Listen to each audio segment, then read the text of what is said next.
24 décembre 1865 naissait le Ku Klux Klan. Depuis plus d'un siècle et demi, ce qui est devenu de fait le plus ancien groupe terroriste sur le territoire nord-américain fait régner la haine. Sa naissance ressemble pourtant à un mauvais gag.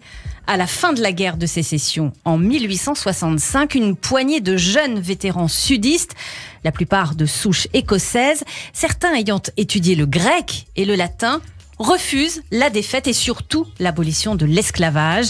Ce matin, avec Eva Soto, nous allons vous conter l'histoire donc de ce plus ancien groupe terroriste américain. En ce 24 décembre 1865, beaucoup de foyers américains s'apprêtent à fêter Noël dans un pays qui vient de subir plusieurs années de traumatisme. La guerre civile, connue sous le nom de guerre de sécession en France, vient d'agiter le pays en opposant le Nord, protectionniste et égalitariste, et le Sud, libre-échangiste et esclavagiste. Aux élections présidentielles de novembre 1860, la victoire du républicain Lincoln, acquis aux conceptions des États du Nord, est l'étincelle qui met le feu aux poudres. Après des années de montée des tensions entre ces deux modèles de développement, la guerre s'étend du 12 avril 1861 au 9 avril 1865. Elle se solde par la mort de plus de 600 000 soldats, l'assassinat du président Lincoln le 15 avril 1865 et par une victoire du Nord ouvrant la voie à l'abolition de l'esclavage.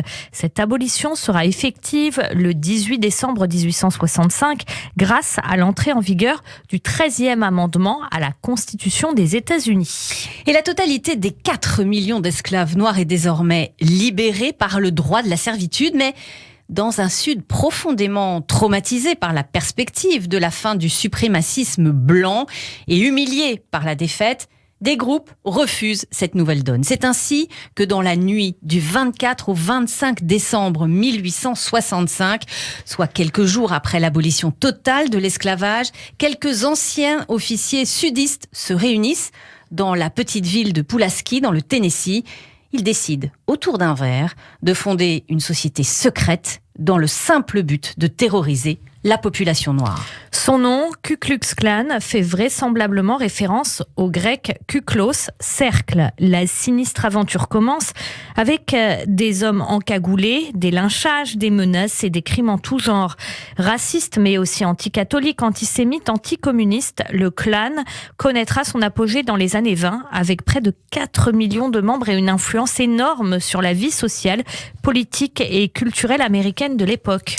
Par des complicités ou la participation active de notables et d'anciens militaires sudistes, le Klan devient une armée secrète de résistance aux évolutions promises par la guerre de sécession. Le but du KKK est de restaurer la suprématie blanche et protestante en favorisant la désignation de ses candidats au sein du Parti démocrate, puis les victoires électorales de ce parti et en luttant contre la mise en place de l'égalité entre les Blancs et les Noirs. La terreur envers les Noirs et les Blancs soutenant l'égalité raciale sera l'arme de choix du Ku Klux Klan. Intimidation, émasculation, pendaison, fouettement, démonstration de rue, toute cette violence concourt à faire taire celles et ceux qui voudraient remettre en cause la suprématie blanche et protestante. Et craignant une réaction du pouvoir fédéral, le Klan se dissout officiellement en 1869, tout en continuant à mener une intense activité.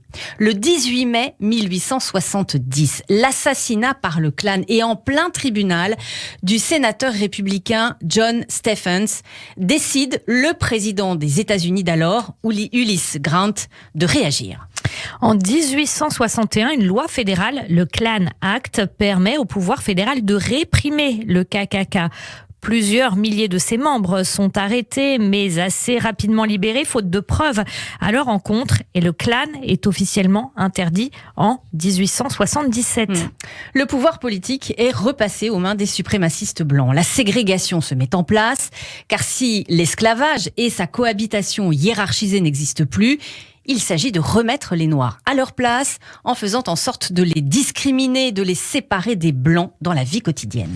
Les lois discriminatoires, loi Jim Crow, mises en place progressivement par les États-Unis du Sud, seront validées par la Cour suprême des États-Unis, notamment à travers l'arrêt Plessy versus Ferguson de 1896, qui introduit le principe separate but equal, séparés mais égaux.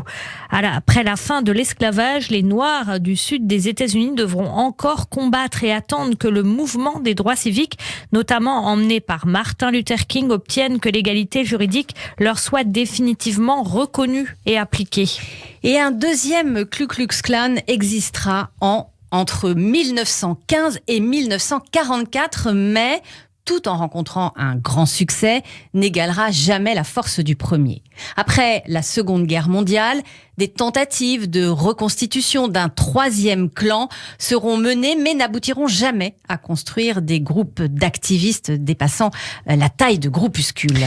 Pourtant, même s'ils sont réduits à l'état de groupuscules, ils sont toujours présents, comme en juillet 1998, au moment où va débuter la convention du Parti démocrate pour déterminer le candidat à l'élection présidentielle à Atlanta. Le Ku Klux Klan, comme beaucoup d'autres organisations et associations, est venu pour manifester. Je vous propose d'écouter un florilège de témoignages de membres du clan au micro du journaliste Paul Naon qui couvrait pour Antenne 2 l'événement.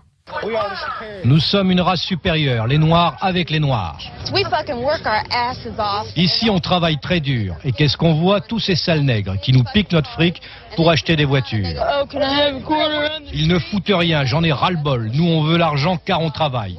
Plus question de leur filer un rond. C'était des esclaves, ils sont libres, qu'on les renvoie maintenant chez eux. Je suis contre Jackson et Dukakis. Tous ces communistes et ces PD qui sont en ville, j'espère qu'ils vont tous attraper le sida. Puis un noir s'est approché d'eux. Les noirs représentent 60% de la population à Atlanta et dans le sud du pays. La police est arrivée très vite car plusieurs fois déjà le Ku Klux Klan en a lynché en Georgie ou en Alabama. Foutez-le en tôle, pas de pitié, ont crié les membres du clan. Le clan est encore une terrible réalité aux États-Unis. Florilège donc de témoignages de membres du clan au micro du journaliste Paul Naon en 1998. Et on peut évoquer également plus récemment, en 2014, dans le Missouri, suite à la mort de Michael Brown, un noir désarmé tué par un policier blanc. Les Afro-Américains organisent de nombreuses manifestations. L'actuel Ku Klux Klan participe à une collecte de fonds au profit du policier blanc et menace de mort quiconque se rendrait aux manifestations. Il n'en fallait pas plus pour provoquer une réaction des Anonymous qui piratent alors le site internet et les comptes Facebook et Twitter du groupuscule raciste. Plusieurs fois dissous, fragilisé, ruiné, vidé de ses troupes, le Klan, qui ne compte plus aujourd'hui que quelques milliers de membres, continue quand même d'appeler à la haine avec des slogans explicites. Segregation forever. Merci Eva pour votre contribution à cette chronique que vous pouvez réécouter ou podcaster bien sûr sur le site de radioj.fr.